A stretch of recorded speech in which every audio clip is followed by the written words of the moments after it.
one mole of ideal gas, number of mole, 1 mole, from an initial state to the final state via 2 process.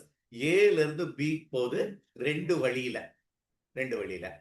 In first undergoes isothermal expansion.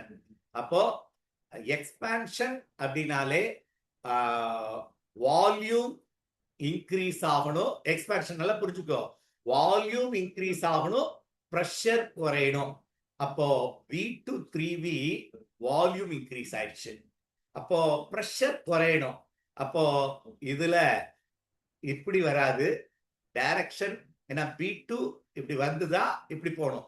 அப்போ A2 இதாத்தான் கரெக்டா இருந்திருக்கணும்.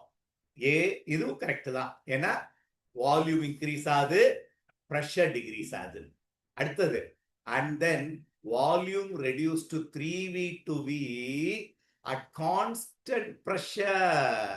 Constant ப்ரெஷர்னா அது என்ன process?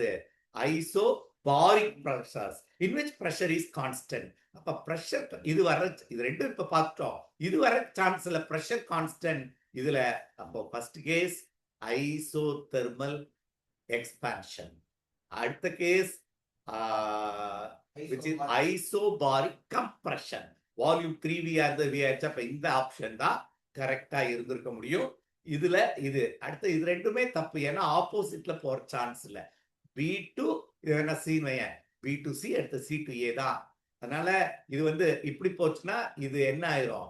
Compression ஆயிரும். இது ஆனா expansion தான் அவன் சொல்லியிருக்கான். அப்ப இதுவும் கிடையாது. இது ஸ்ட்ரெயிட்டா வராது. எப்பவுமே adiabatic process is little bit slow, curve ஆகி தான் வரும். அதனால இதுவும் சான்ஸ் இல்ல. இந்த ஆன்சர் மட்டும் தான் right. D is the correct answer.